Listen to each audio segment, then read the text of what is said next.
오늘 말씀 안 전해도 될 것 같은데요.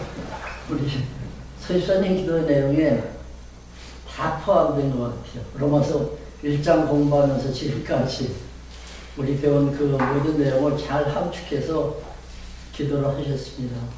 정말 너무나도 감사합니다. 예.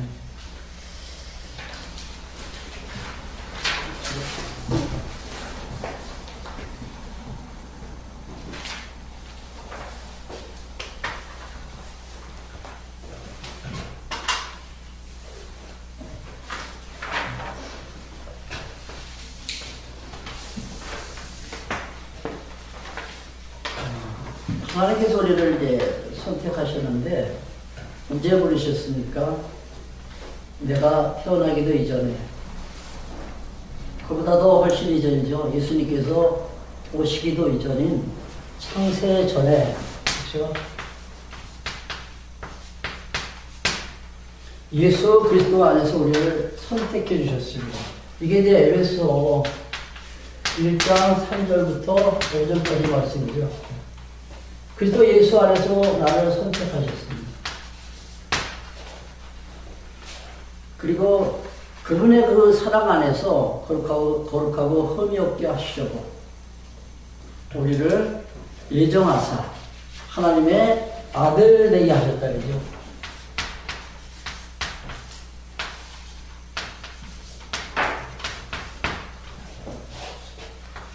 사실 이때 우리가 하나님께 택함을 받지 못했다고 가정한다면 여러분들 지금 어떤 심정일 것 같습니까?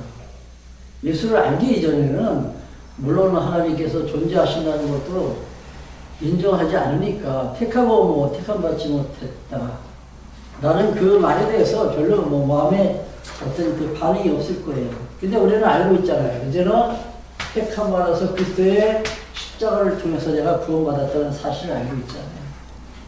근데 이 당시에 만약에 내가 하나님으로부터 택함을 받지 못했다면은 한번 생각해 보세요.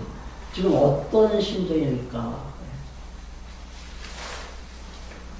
어떨 것 같습니까? 그걸 모르는데 뭐. 아니요. 우리는 아니까. 네. 가정이죠. 네. 아마 힘이 없어질 것 같아요. 삶의 의미도 없을 것 같고. 자꾸 우리 그 가정 이야기를 해서 죄송합니다만, 네. 제가 이제 사고를 당했을 때, 그때 사실 대형 사고라 했잖아요. 엄청난 대형 사고입니다. 그럼에도 불구하고 하나님께서 크게 다치지 않도록 이게 막아주셨어요. 그게 늘 감사하잖아요. 그렇죠? 사고는 대형 사고지만은 중증이 아니라 아주 가벼운 경증 환자죠. 예. 그때 하나님은 이제 천사를 이제 동원하신 것 같아요. 그래서 이제 그 은행 직원으로부터, 예. 그러니까 지금 하도 이제 그런 게 이제 성행하니까, 그 사기꾼들이 하도 성행하니까, 은행마다 이렇게 감시 체제를 지금 운영을 한다 그러더라고요. 그래서 보이스피싱이 만약에 이제 나타나면은 이걸 딱 감지해서 잡아내는 거예요. 근데 그 여직원이 사실 그 기지를 많이 해가지고 그걸 잡아낸 거예요. 근데 만약에 그때 그 여직원이 잡아내지 못했다면은 아마 우리는 거지가 됐을 것 같아요. 그 생각을 순간순간 하면은 아찔한 생각이 들더라고요. 예. 세상에서 그런 사고를 당했을 때 내가 당하는 그 피해 때문에 내가 그렇게 아찔한 순간을 맞이하는데 하물며 창세전 그리스도 예수 안에서 내가 택함을 받지 못했다면은 이거는 가정이지만 살 맛이 안 나죠. 왜? 택함 받지 못한 자들이 가는 곳은 어디예요? 지옥이잖아요. 여기 어떤 곳인지 아니까. 어떤 곳이. 여기는 영원한 고통입니다. 공간의 의미는 물론 없지요. 그렇죠? 여기 시간도 이렇게 지속되는 그런 세계는 아닙니다. 여기는 하나의 상태다. 그렇죠? 천국은 영원한 평안. 그렇죠? 이 세계가 어떤 세계인지 아니까. 만약에 내가 택함을 받지 못했다면 진짜 못 살 것 같아요. 근데 하나님은 나를 창세전 그리스도 예수 안에서 택해 주시고, 그리고 당신의 그 사랑을 입혀서 우리로 하여금 거룩하고 흠이 없게 하시려고 그분의 그 기쁘신 뜻을 따라 예정하시고 우리를 하나님의 아들 삼아주셨다. 이게 뭐냐면은 하나님의 뜻입니다. 하나님의 뜻. 이걸 우리가 이제 의다 그러죠. 의. 그 하나님의 뜻이 그리스도를 통해서 이루어진 거죠. 예수 그리스도의 이 구속을 통해서 하나님의 뜻이 실현됐다. 내가 실현의 방법, 물차 말씀드렸습니다. 실현의 방법은 그분의 구속, 그분이 십자가 지고 죽으셨다가 3일 만에 다시 부활하심으로 우리에게 새로운 생명을 주셨습니다. 왜 십자가를 지었죠? 그분이 십자가와 부활. 십자가는 내가 죽어야 할 그 자리에 예수님께서 대신 죽으신 거죠. 율법이 요구하는 바는 뭐예요? 너는 죽어야 된다. 우리는 다른 방법 없어요. 율법으로 우리는 완전히 죽을 수밖에, 아니 죽었던 나를 갖다가 살려주셨다 해야죠. 당신이 대신 그 죄값을 치르시고 3일 만에 부활하심으로 우리에게 새 생명을 입혀주신 거죠. 이게 이제 그 신의 방법이라 했습니다. 그리고 이제 그 성격,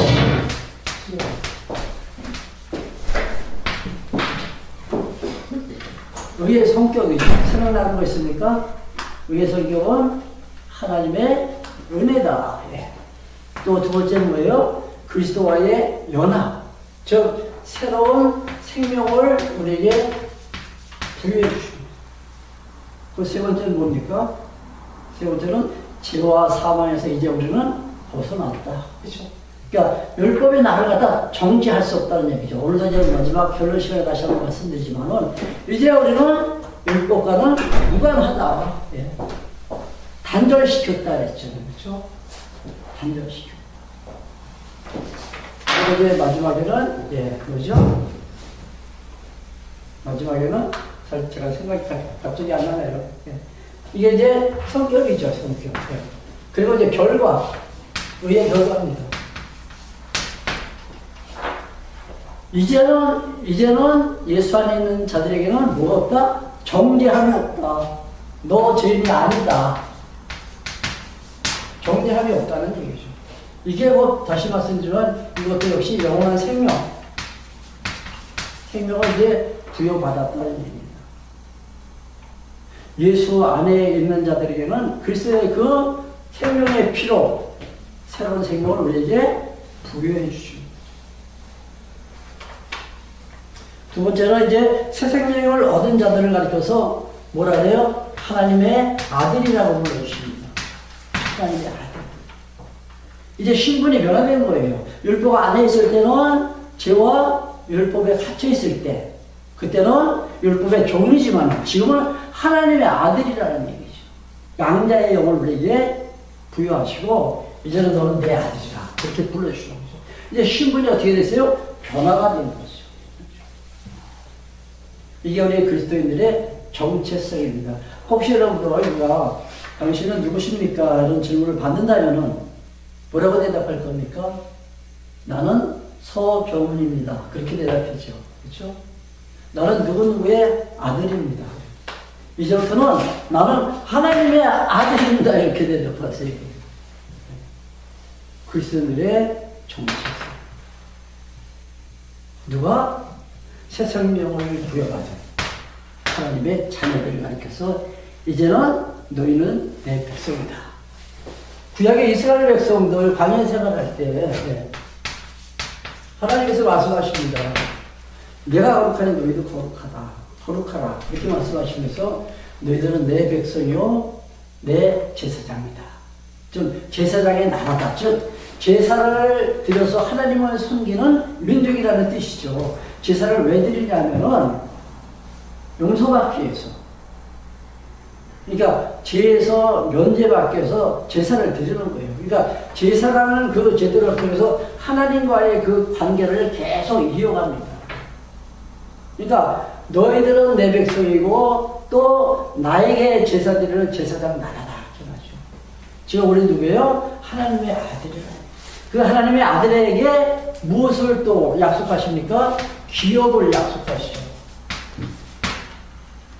후사다, 상속자다 이렇게 말씀하시면서 기업을 약속해 주시는데 그 기업이 뭐라 했습니까? 하늘나라. 그렇죠?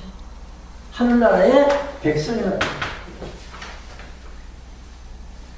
그리고 이제 그 하나님의 아들에게 또 어떤 결과가 나타나냐면은 이제는 우리는 소망 가운데 살 수 있다는 얘기죠. 이 땅에는 사실 소망이 없어요. 많은 사람들이 이제 먹고 입고 마시는 것에 대해서 집착하고 있지만은 거기에는 우리가 가치를 부여해서는 안 됩니다. 물론 우리가 살아갈 때 필요하죠. 또 그것들을 통해서 우리가 하나님을 섬겨 나갑니다. 근데 그게 다가 아니죠. 그게 목적이 되면 안 된다는 얘기죠. 절대적인 가치는 어디 있어요? 하늘나라에 있죠. 우리는 하늘나라에 대한 소망을 갖고 살아가고 있다는 얘기죠. 그 세계가 어떤 세계일 것 같습니까? 우리 가보지 않았으니까 모르죠. 성경에도 정확하게 우리가 인식할 수 있는 그런 말씀이 사실 없죠. 그 세계는 이 우리가 살고 있는 이 현상 세계와 전혀 다른 세계이기 때문에 우리는 그냥 이럴 것이다 라고 막연하게 우리가 예측을 할 뿐이지 그 세계가 분명한 어떤 세계인지를 모릅니다. 그렇죠. 그러나 지금 이 세계와는 전혀 다른 세계입니다. 거기는 고통이 없는 세계입니다. 우리가 지금 살아가면서 순간순간 당하는 그 어렵고 힘든 과정이 천국에는 없다는 얘기죠. 거기는 정말로 평안한 세계입니다. 안 믿어지십니까?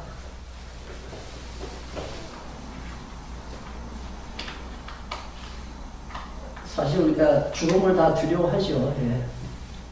이제 나이가 한 70 정도 이제 넘어가면 죽음에 대해서 한 번쯤 이렇게 생각을 하게 됩니다. 저도 역시 이제 벌써 70 중반이니까 죽음에 대해서 많이 생각을 합니다. 사람들은 죽지 않으려고 열심히 운동하는 것 같아요. 건강을 위해서 참 많은 정보도 입수하고 좋은 음식이 뭔지 했죠. 내 몸에 영양가 있는 것이 무엇이죠. 찾아다니면서 그거 먹잖아요. 그렇죠? 그러나 인간의 수완이 있습니다. 언젠가는 다 사선을 넘어야 돼요.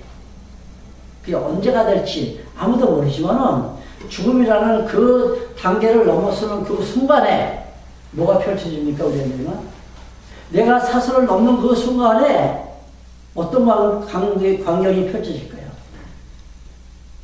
그 세계는 너무나도 황홀한 세계겠죠. 그렇죠?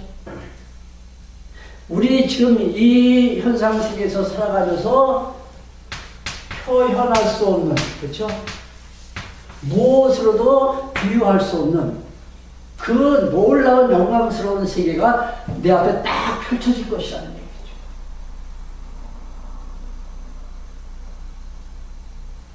그 세계를 우리는 소망하면서 살아갈 수가 있다. 죽음은 사실 두려워할 게 아니에요. 이 육신의 옷을 이제 벗어버리는 게 바로 죽음입니다. 우리 영혼이 이 육체 가운데 지금 갇혀 있다고 봐도 되잖아요. 그렇죠? 그래서 더러운 육체의 소욕당해서 우리가 살 수밖에 없는데 이제 이 육체의 옷을 벗고 어떤 옷으로 우리가 갈아입습니까? 부활의 몸으로, 좀 신령한 몸으로.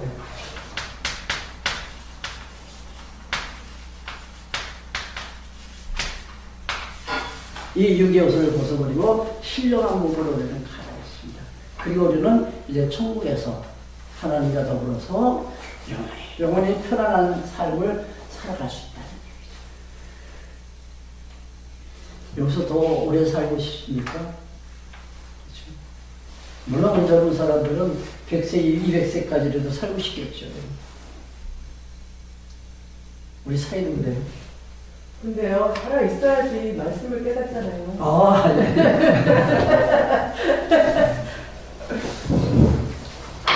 제가 듣기는 구실 같은데, 지사님.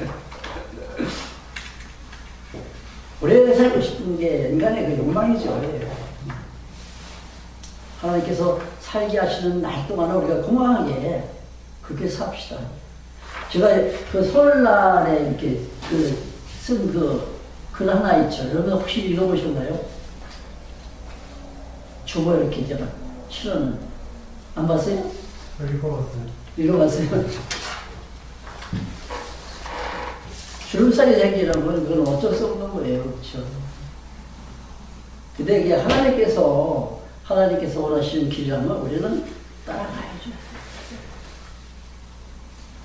그래서 하루하루를 정말로 즐겁게 삽시다. 이 소망 가운데 사는 사람은 그 삶 자체가 의미가 있고 또 평안한 거 또 기쁨입니다. 이 땅에 살면서 비록 힘들고 어려울지라도 그걸 충분히 이겨낼 수 있는 그 에너지가 있어요. 소망 가운데 산다면. 그리고 이 결과 이제 네 번째가 있다 그랬죠. 그것은 이제 우리에게 무엇을 입혀줘요? 하나님의 영광이죠.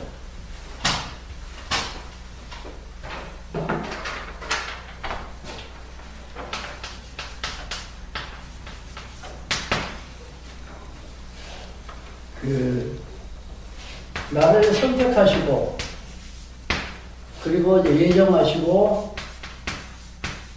예정된 자를 부르시죠. 이렇게 불러서 이제, 너 어렵다, 이제, 칭을, 어렵다고 이렇게 말씀하시는데, 어렵다고 이렇게 불러주신 그 의인을 하나님께서 이제 영화를 입혀주시는 거예요. 근데 이 과정이 있어요. 이 과정에는 성화라는 과정입니다. 성화. 이 성화의 이제 완성된 단계가 영화입니다. 이 성화는 뭐예요? 거룩해져 가는 그 단계죠. 과정. 거룩이 완성이 된 게 아니에요. 거룩해져 가는 과정인데 완성이 되면 그걸 우리가 영화다고 키워드립니다. 근데 이 성화의 과정 속에는 이제 그 성령의 소욕과 뭐가 있다 그랬어요? 육신의 소욕이 있다 그랬죠. 이 두 마음이 나를 갖다가 이제 지배합니다. 그러니까 이 육체의 소욕이 점점 감소하고 이 성령의 소욕으로 자라면서 이제 성화의 과정을 거쳐가는 거죠. 그래서 완전히 이 육체의 소욕이 다 사라지면은, 없어지면 그때는 우리는 성령의 소욕만 남는 거예요. 하나님께서 원하시는 아름다운 마음만 남는 거죠. 그걸 우리가 이제 영화다 합니다. 이 영화는 천국에 들어가서 우리가 먹는 영화가 부활의 몸이라 했잖아요. 부활의 몸. 천국 생활을 하기 위한 천국 시민이 바로 신령한 몸으로 우리가 살아가는데 그걸 우리가 영화다 합니다. 마지막에는 이제 우리를 영화롭게 하시죠. 근데 하나님은 예정된 자를 갖다 부르십니다. 누구를 부르시냐면은 예정된 자. 이 예정된 자는 선택을 근거로 하고 있어요. 하나님께서 택하실 때 버린 자가 있잖아요. 하나님께서 버린 자. 그는 절대로 부르지 않아요. 하나님께서. 창세전 그리스도 안에서 나를 선택할 때 분명히 버림받은 자가 있다는 얘기죠.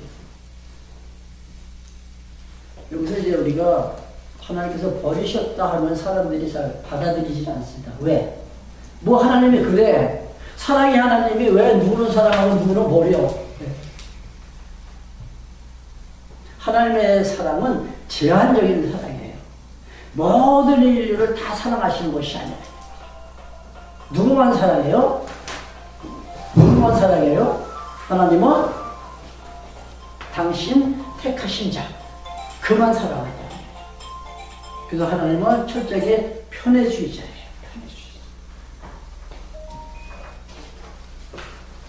자, 이제 그 예정된 자를 부르시고, 이 부르신다는 것은 이제 들려주시는 거예요. 당신의 음성을. 그래서 그 음성을 듣고 좀 깨달아. 이제 믿게 하신다. 믿게 해서 너 의롭다. 그렇게 말씀을 하십니다. 바로 이제 성령께서 이제 내주하시죠. 그러니까 성령의 음성이 아니고서는 누구도 예수를 주라 부인할 수 없다. 이렇게 말씀하시죠. 이게 다 성령의 역사예요. 성령께서 믿게 하셔서 나를 가르쳐서 너 믿으니까 내가 너를 구원하신다. 그렇게 말씀하시는 거죠. 근데 이 성화 과정에 보면은 하나님께서 인도하시는 그 길목이 있습니다. 그 길은 때로는 이제 공고한 길이 있고, 어떤 때는 형통한 길로 우리를 인도해 가시죠. 이게 곧 환경 따라서 하나님께서 나를 인도하십니다. 공고한 날과 형통한 날. 공고할 때는 기도하는 거죠. 형통할 때는 찬송하자. 이게 곧 예배 생활이에요. 공고한 날 기도하고, 형통할 때 찬송하면서 사는 것이 바로 신령한 영적 예배 생활이라는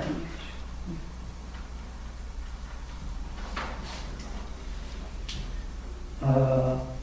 우리 지난 시간에 이제 살펴봤지만은 이 공고한 날과 이 형통한 날을 통해서 모든 것이 협력하여 무엇을 이룬다? 선을 이룬다. 공고한 날, 형통한 날, 이 모든 것을 통해서 하나님께서 선을 이루십니다. 궁극적인 선이라 했잖아요. 그렇죠? 하나님의 계획하신 당신의 뜻을 이루어 가신다. 우리는 하나님께서 나를 인도해 가시는 이 환경을 통해서 무엇을 깨달아야 돼요? 하나님은 분명히 존재하신다. 그리고 그분은 당신의 뜻대로 만사를 섭리하신다. 주관하시는 겁니다. 이거 깨닫다는 얘기죠. 이 공고한 삶, 형통한 삶을 통해서 하나님은 당신의 주권적인 능력으로 만사를 섭리하시는 분이다. 이걸 우리가 깨달아 가면서 그 하나님을 경외하는 거예요. 자, 당신 마음대로 택할 자 택하고 또 버릴 자 버리시는 것이 하나님의 주권적인 섭리라는 얘기죠.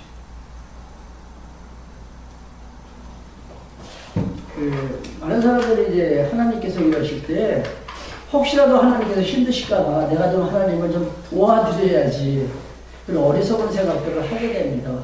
그래서 인간을 마치 하나님 하시는 일의 조력자로 그렇게 생각을 해요. 그건 아니죠. 제가 아마 이 설명도 아마 했을 것 같은데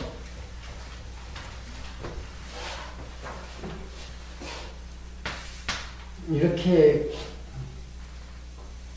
제가 그림을 참 못 그리는데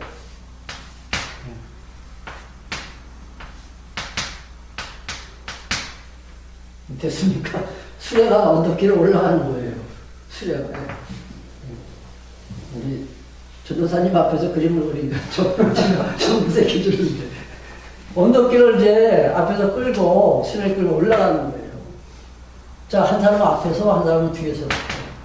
근데 앞에서 하나님이 끌 때 내가 뒤에서 인간이 뒤에서 미느냐.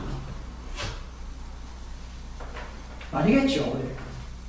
우리 인간이 하나님 하시는 일에 조금 더 도와드릴 수 있는 여지가 없어요. 그렇다면 내가 앞에서 끌 때 힘드니까 하나님께 나 좀 도와주세요. 이게 우리들의 기도잖아요. 어떤 게 왔습니까? 전자입니까? 후자입니까? 물론 둘 다 틀렸겠죠. 둘 다 오답입니다. 정답은 뭐예요? 하나님께서 앞에서 끌 때 나는 어디에 있어요? 수레 안에 태워가지고 하나님께서 끌고 가시죠. 하나님께서 섭리하시다. 만사를 주관하시는 분은 하나님입니다.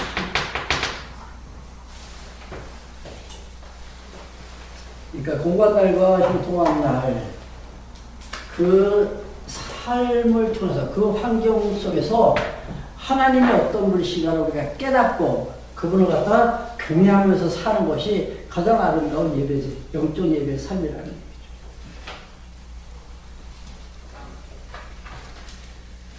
자, 우리 31절 한번 보겠습니다. 31절. 그런즉 이 일에 대하여 우리가 무슨 말을 하리요? 만일 하나님이 우리를 위하시면 누가 우리를 대적하리요? 그런즉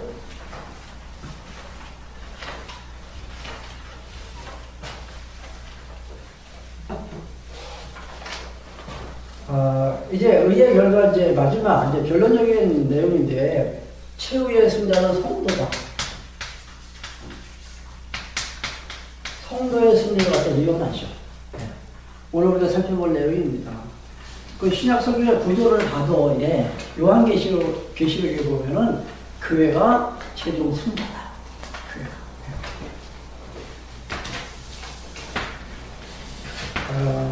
오늘 이제 복음서는 이제 복음서 이제 방문하셨는데 복음서는 이제 그리스도 약속대로 오신 하나님의 아들 그리스도 그가 마리아의 몸에서 태어나신 바로 예수다. 이게 복음서잖아요. 그러니까 이 예수를 교회의 머리로 삼으시죠. 머리로 세우시고 그 지체를 가리켜서 이제 교회다 말씀하시죠. 지체. 근데 이 교회를 하나님께서 이제 키워가시는데 첫 번째가 이제 양육의 단계가 있다 그랬죠.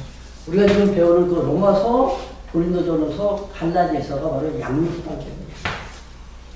그리고 이제 어느 정도 이제 성장하면은 그때는 이제 어떻게 해요? 무장시키죠. 교회의 진리로 무장시켜 나갑니다.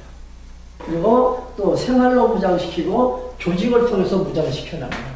이렇게 무장되면 어떻게 투쟁. 이거는 전투입니다. 아주 정말로 살벌한 전투죠.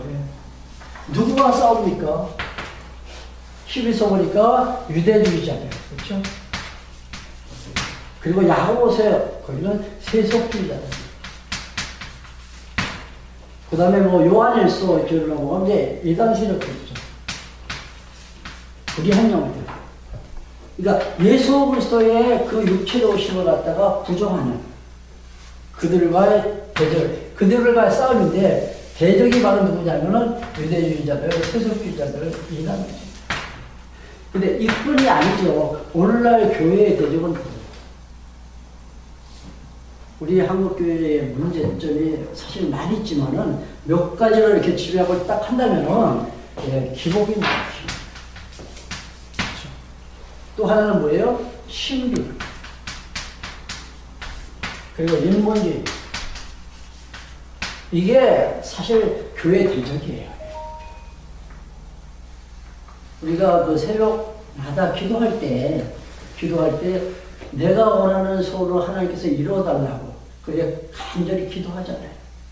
소원 성취시켜달라는 얘기죠. 이게 꼭 기복이에요. 원래는 이 기자가 이거는 뭡니까? 빌기자잖아요. 근데 원래 성경에서 말하는 기자는 임의 기자입니다. 저 한자 실력이 없어서 쓰지 못하지만은 이미 이루어졌다는 얘기죠. 뭐가? 복이. 언제 복을 주셨어요? 창세전 그리스도 안에서. 나를 선택하실 때. 내가 신령한 복으로 너에게 복 주시사. 이게 복이에요. 이미 받았잖아요. 엄청난 복을 받았잖아요. 기대주는 많은 사람들이 자기가 원하는 먹고 마시고 입는 것을 구한다는 얘기죠. 이런 기도 이제 하면 안 돼요. 이거 잘못입니다. 지난번에 그 영화에 나오기 위해서도 제가 말씀드린 것 같아요. 모든 것이 협력해서 선을 이루어 나갈 때. 그때 그 성령께서 우리를 위해서 기도하신다 했죠. 우리는 내가 하는 것 같이 생각되지만은 안 해요. 기도는 성령께서 나를 위해서 강구하신다. 이걸 우리가 중보기도. 중보자는 오직 예수 그리스도 한 분뿐입니다. 이게 아마 11성 거대에 나올 거예요.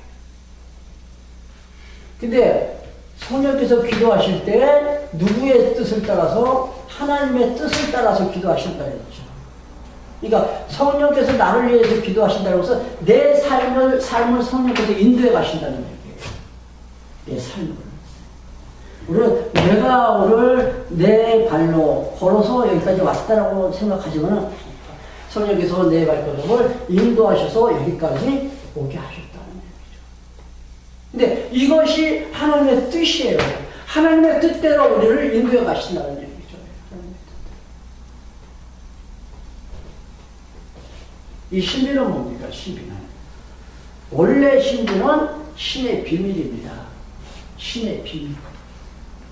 창세전 그리스도 예수 안에서 우리를 선택하신 것이 사도 바울이 깨닫기 전에는 하나님의 배려에 감춰질 때 비밀이었죠. 그렇죠? 사도 바울은 그걸 깨닫고 정말 엄청난 사실을 깨닫습니다. 우리는 지금 성경을 통해서 그 비밀을 하나하나 벗겨나가고 있는 거죠. 이게 신비인데 요즘 신비주의자들은 어떤 행동을 하냐면은 혹시 신비하면 어떤 사람들을 우리가 신비주의자라고 그럽니까? 혹시 병원에 알고 있어? 신비주의하면 사실 저는 이제 신앙생활 처음 시작하고 10년 동안 저는 다 체험을 한 사람이에요. 그 유명하다는 그 청평에 있는 그 하늘산기들입니다. 그 당시만 해도 거기는 전국구였어요. 전국구. 유명한 이천성 목사님이 계셔가지고 그 목사님께 기도받기 위해서 그냥 전국에서 다 몰려듭니다. 거기 저는 1년에 한 번 내지 두 번은 꼭 갔어요. 종기적으로. 가서 기도하면서 그냥 소리지. 온몸을 다 흔들어가면서 기도합니다. 하나님 나 도와달라고.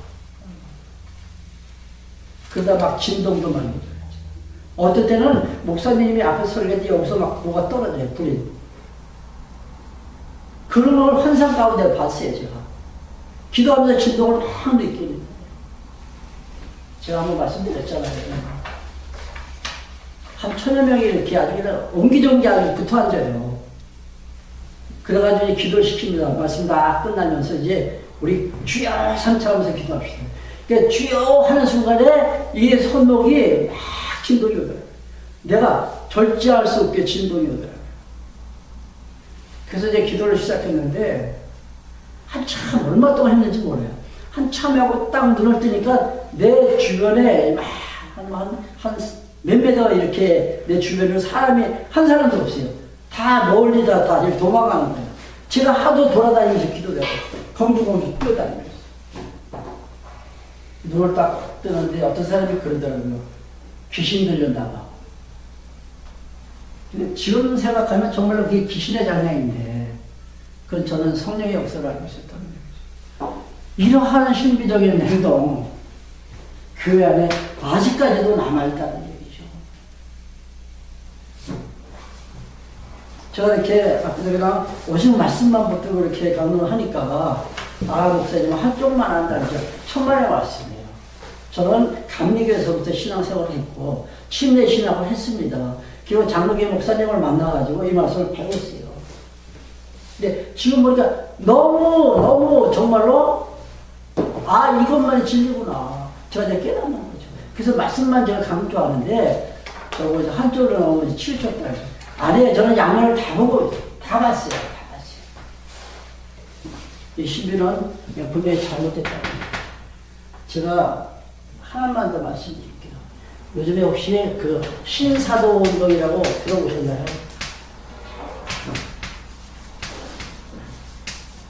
신사도 운동. 들어본 사람. 전도사님.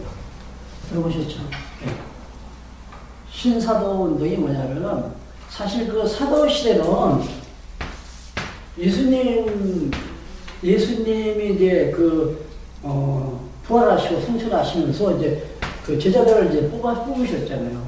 이제 그들이 이제 주 100명까지 마지막 사도가 그 요한계시록을 기록한 요한 사도입니다. 요한. 그때까지는 우리가 사도시대야. 예수님께서 행하신 메시아 권한을 사도들에게 다 위임을 해주시죠. 그래서 믿는 자들에게는 이와 같은 표적이 따르리니 또 돌 마실지라도 해를 받지 않고 등등 나오잖아요. 방언도 하고 귀신도 쫓아내고 또 병든 자에게 손을 얹은 즉 나으니라. 예. 이 권한이 바로 메시아권을 사도들이 이임받은 거예요. 그러니까 언제까지냐면은 죽음의 명까지 이때가 계시 시대라. 계시 시대. 이때까지가 사도 시대예요. 근데 지금 이제 사도 시대를 다시 재현을 시키려고 해요.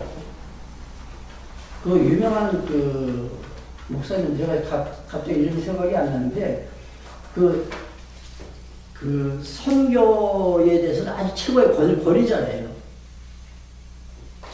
생각이 안 나는 목사님이요. 그 목사님이 이제 시작한 거예요. 신사도. 가만히 보니까 지금 그 사도시대 때 행했던 그런 표적들이 지금 안 나타난다는 얘기죠. 그러니까 그걸 다시 저희가 부활시키기 위해서 이제 시작한 건데, 바로 12명의 사도를 지금 뽑았어요, 저들이. 12명 사도.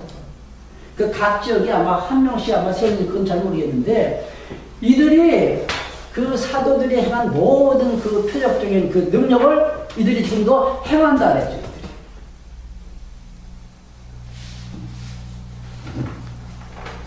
근데 이 신사도 운동하는 그 교회에서 하나 문제가 뭐냐면은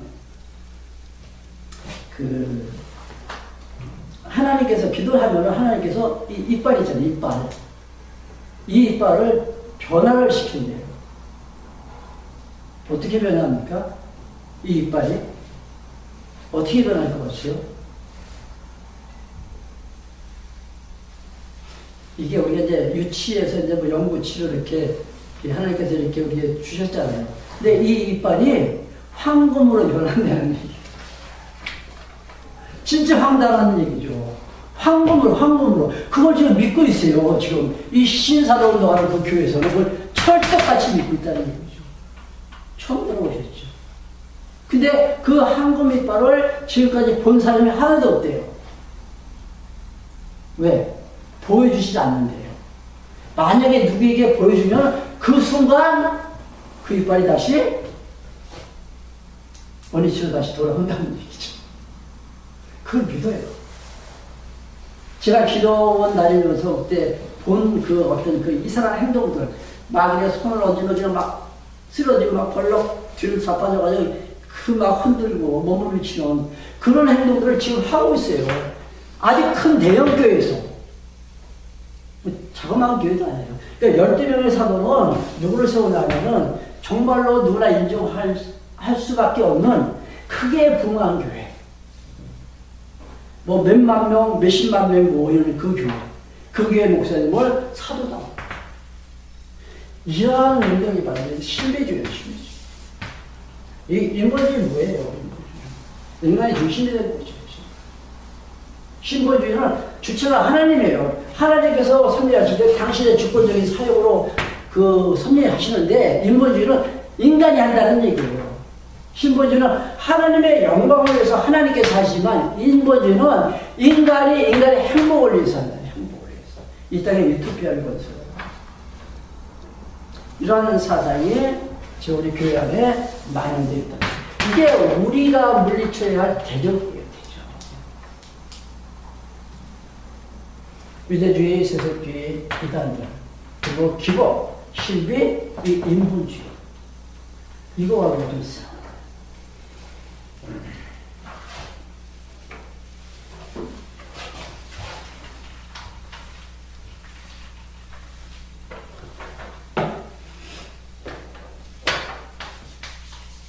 여기가 이제 마지막이 지금 성도의 승리가 있습니다.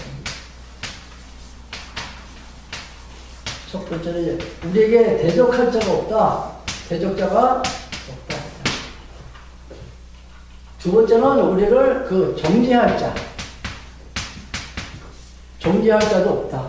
세 번째는 하나님과 나와의 그 사랑의 그 관계에서 끊을 자가 없다. 사랑의 관계에서 끊을 자가 없다. 이게 바로 그 결과 세 번째입니다. 성도의 승리가 이렇게 이루어진다. 한번 읽어보면서 말씀드릴게요. 31절 그런즉 이 일에 대하여 우리가 무슨 말을 하리요? 만일 하나님의 우리를 위하시면 누가 우리를 대적하리요? 좀 이런 대적자들이 아까 있었다고 했잖아요. 그러나 우리는 넘어지지 않습니다. 그러나 우리는 쓰러지지 않는다. 왜? 하나님께서 우리를 위하시기 때문에. 나를 지켜주시기 때문에. 그 다음 사람 보시래요. 32절. 자기 아들을 아끼지 아니하시고 우리 모든 사람을 위하여 내어주시니까 어찌 그 아들과 함께 모든 것을 우리에게 은사로 주시지 않겠느냐. 하나님께서는 우리를 위해서 누구를 내어주셨어요? 당신 아끼시는 독생자 예수 그리스도를 우리를 위해서 내어주셨다는 거죠. 그 하나님께서 뭐를 아끼시겠냐 이거죠. 그러니까 하나님은 우리에게 은사를 주신다. 이 은사는 어떤 은사입니까? 대적자들을 물리칠 수 있는 그 능력, 그 힘을 우리에게 주신다는 얘기죠. 그 에너지를 우리에게 하나님께서 주신다. 즉, 그 에너지는 긍정의 에너지죠.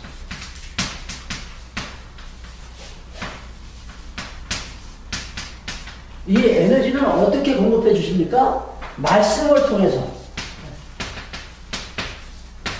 말씀을 통해서 공부합니다. 그러니까 이 시간도 우리가 말씀을 2시간씩 이렇게 공부하고 있는데 이 에너지를 갖다가 뭐라 그러죠? 충만케 하기 위해서 배터리 충전한다잖아요. 이 에너지를 갖다 충전시키기 위해서 이 시간도 우리가 말씀을 공부하는 거죠. 그래야만 우리가 나를 갖다가 대적하는 이 대적자를 갖다가 우리가 물리칠 수 있어요. 31절. 누가 능히 하나님의 택하신 자들을 송사하려 의롭다 하신 이는 하나님이시니 누가 정죄하려 송사한 자를 보서 이제 너는 죄인이니까 너는 죽어야 돼. 그렇게 이제 고소한다는 얘기예요. 고소할 자가 없다는 얘기입니다. 나를 정죄할 자가 없다는 얘기죠. 우리 이미 여러 번 이제 우리가 공부했잖아요. 그죠? 이제 우리는 율법과 사망의 선대는 우리를 벗어났다. 누가 이제 우리를 갖다 송사하려? 누가 정죄하려? 율법도 정죄할 수 없다.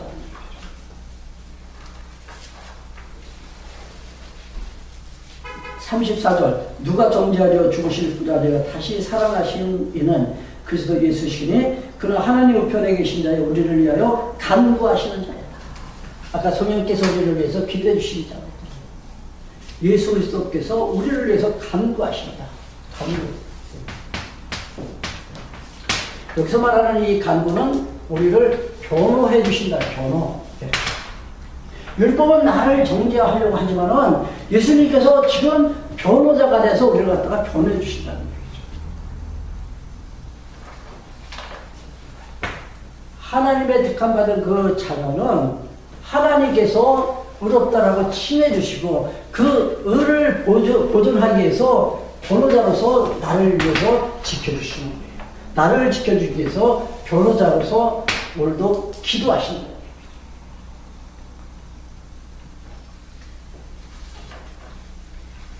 35절. 누가 우리를 그리스도의 사랑에서 끊으리요? 환난이나 공고나 핍박이나 기근이나 적신이나 위험이나 칼이라. 하나님의 사랑에서 나를 끊을 자 없다. 환난도 기근도 고통도 나를 끊지 못합니다. 여기에는 나 자신까지도. 우리는 뭐 자살한다 그러잖아요. 자살은 자기가 자기 목숨을 끊는 거잖아요. 아, 나는 하나님과의 관계에 나는 싫다. 그래서 그 관계를 내가 스스로 끊을 수 없다는 얘기죠. 왜? 하나님의 사랑의 포로로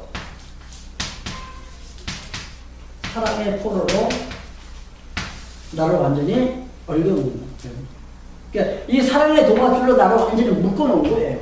그 포승줄에서 누가 끊느냐 이거죠. 환난도, 기근도, 적신도, 또는 칼도, 위험도 하나님의 사랑의 줄에서 끊을 자가. 왜? 그 사랑은 영원한 사랑이니까. 그래서 우리에게 허락하신 생명이 영원한 생명이라는 거죠. 영원이라는 것은 뭐예요? 변함이 없는 거예요. 조건 없이 나를 택해주셨습니다. 그죠? 이때 뭐 내가 태어나기도 이전인데, 내가 하는 행동도 없는데, 내 행위를 보고서 나를 갖다가 택하신 것이 아닌데, 그렇잖아요. 조건 없는 사랑이고, 그리고 그 사랑은 영원히 보존되고 영원 불변한 사랑이다. 이게 아가서의 영상입니다.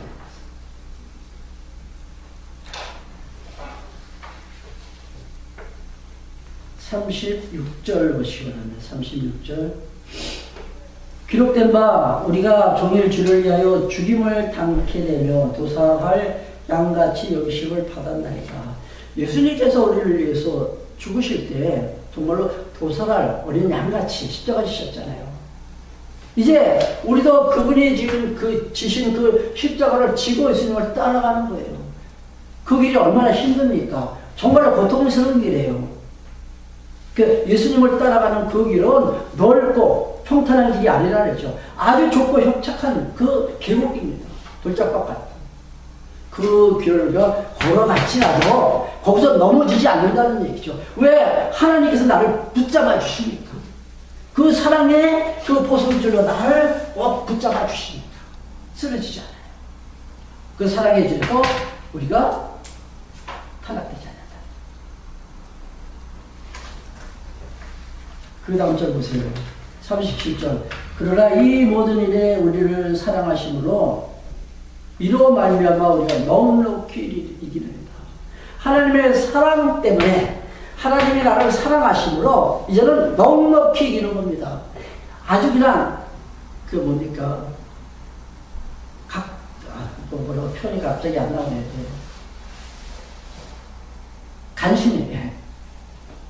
제가 이제 나이가 한 살아서 이렇게 먹다 보니까 원체 제가 이제 어휘력도 부족한 데다가 자꾸만 이제 생각이 안 떠올라요. 참 잊어버리고. 여러분들 이해해 주시기 바랍니다. 여기 넉넉히 이기다는 것은 간신히 이기는 게 아니에요.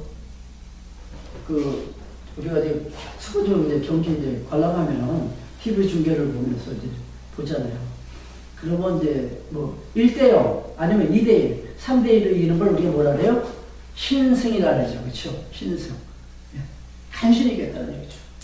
만약에 3대0으로 이겼다 그러면 뭐예요? 완승이에요, 완승. 여기서 넉넉히 이긴다는 것은 완승했다, 완승했다는 얘기예요. 이런 확신을 우리가 갖고 살아야 돼요. 이제는 대적자가 나를 건들지 못한다. 그리고 누구도 우리를 갖다 정죄할 수 없다.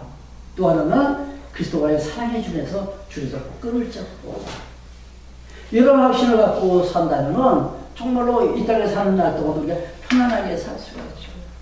걱정과 두려움이 없다는 얘기죠. 38절 내가 확신하노니 이게 확신이에요. 확신.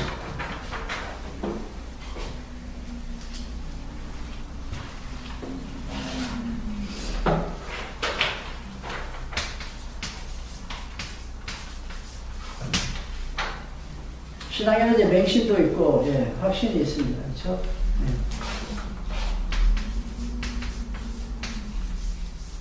이 맹신은 무지에서 나온다죠, 무지. 아무것도 모르고 그냥 믿는 거예요. 이게 우리가 이제 신념이다, 그렇죠, 신념. 자신의 생각을 믿는 그 신념을 이제 맹신이라고 하는데, 이거는 아무것도 모르면서도 그냥 믿는 거예요. 그 사람들이 그러잖아요. 내가 알면 무엇으로 믿느냐? 모르니까 믿지. 천주교 카톨릭에서 그렇게 이야기한다. 내가 알면은 그걸 믿는 게 무슨 믿음이냐. 모르니까 안 해요. 그러나 철저히 알고 믿는 지식. 이 시간도 우리가 이 지식을 쌓기 위해서 사람들이 성경 너무 많이 알면은 교만해진다. 그러니까 성경 공부하지 말라 그러죠. 그건 천만의 말씀이에요. 모르면 여기 빠져요. 맹신. 아는 것만큼 우리 신앙이 잘합니다. 아는 것만큼 잘. 하나님을 배워가기 때문에 그냥 이렇게 쪼각쪼각 이렇게 오늘은 요만큼 다른 여기서 요만큼 또 다음 주에는 또 다른 부분에서 또 요만큼씩 이렇게 알아가는 건 이게 도움이 안 돼요. 그러니까 우리가 이렇게 성경을 쭉 이어가면서 이렇게 공부하면은 그 말씀을 통해서 하나님이 어떤 분인지 우리가 깨달아가요. 이게 바로 지식을 통한 확실한 신앙이에요. 확실한 신앙. 그분이 창세전에 나를 택해 주셨기 때문에 그 사랑은 영원한 사랑이 나와요. 지난번에도 한번 말씀드렸죠. 영생. 그 생명은 영원한 것이다. 내가 확신하노니 사망이나 생명이나 천사들이나 권세자들이나 현재일이나 장래일이나 능력이나 높음이나 깊음이나 다른 아무 피조물이라도 우리를 우리 주 그리스도 예수 안에 있는 하나님의 사랑에서 끊을 수 없느니라. 기도하겠습니다. 감사합니다. 오늘 말씀을 통해서 주님의 사랑을 다시 한번 깨닫게 하심을 감사합니다.